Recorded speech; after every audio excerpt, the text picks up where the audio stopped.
There are some silly ideas in the world of photography. I don't know where they come from, and one cannot help but feel like the intention of them is just to keep the art of photography to a very few, the selected, chosen ones, even though those ideas are just crazy and not true, of course. One of them is the idea that the best photographers are just simply gifted people and better than everyone else and above other photographers. They could make amazing images at will, at any time, anywhere. This is, of course, to discredit a lot of photography that is being done today.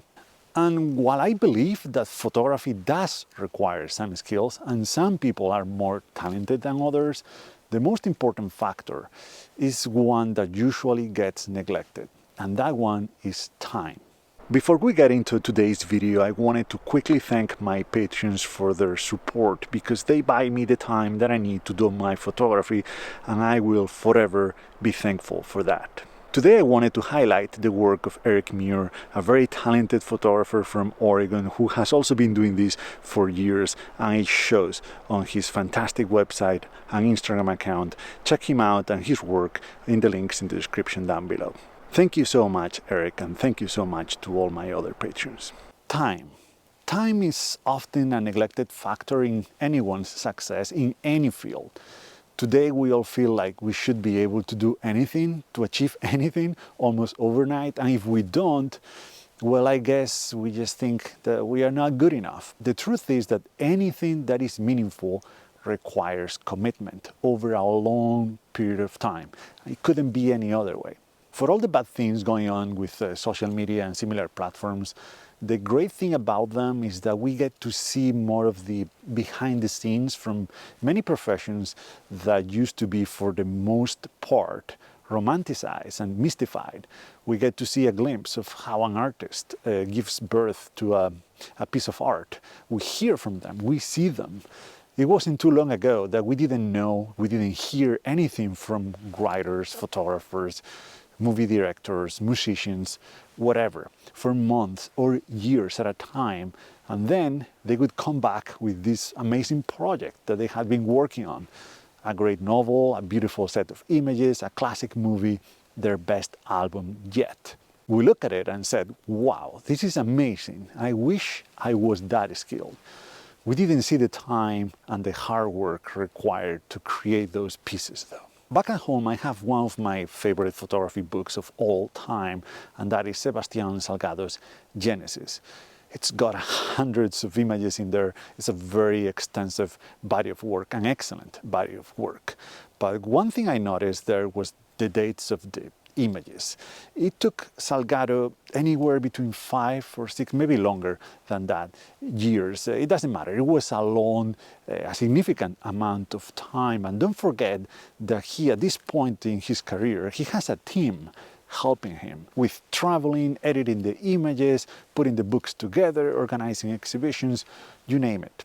This way he can really focus on taking the images. And you have to understand that 5 or 6 years of work for someone like Sebastián Salgado is like several lifetimes of your average photographer who gets out every once in a while.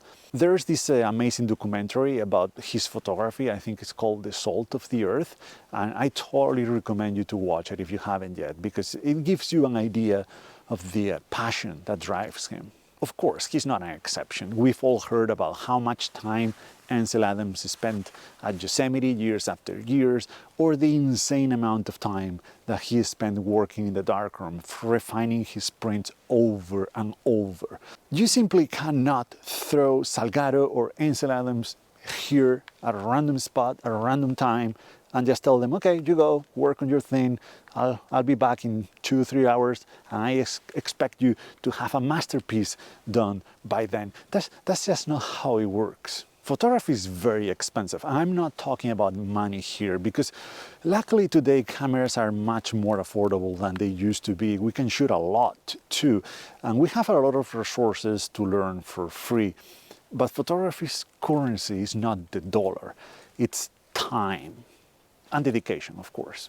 It is when those two things meet that you get someone like Salgado. We all admire his work, but very few of us would be willing to sacrifice as much as he had to, as much as he has to. I don't think I could do it myself. Time is a very, very, very scarce resource, and sadly, we have to choose how to spend it. From a more personal point of view, that's why I chose to become a full-time photographer almost exactly 5 years ago. I needed to know if I had it within me, given the necessary time. And now I don't go to the places Salgado goes, or not as often, because that would mean to be away from my loved ones for way too long. But I try to do photography as often as I can, no matter what I happen to be, and I do it with intensity.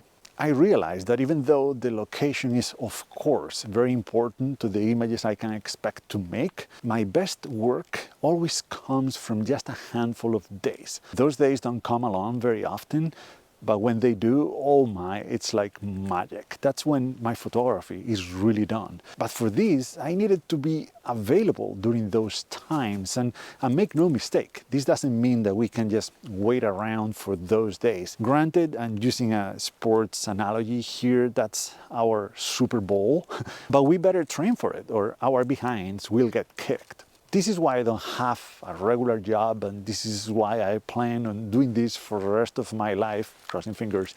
It's a lifetime journey. Now, the good news is that you don't need to be like Salgado to have a great time doing photography. You don't have to quit your job like I did either. You can still enjoy the art, experience the peacefulness that it gives you, explore your own world with a camera, and create something that speaks to you. Just remember to handle your expectations accordingly.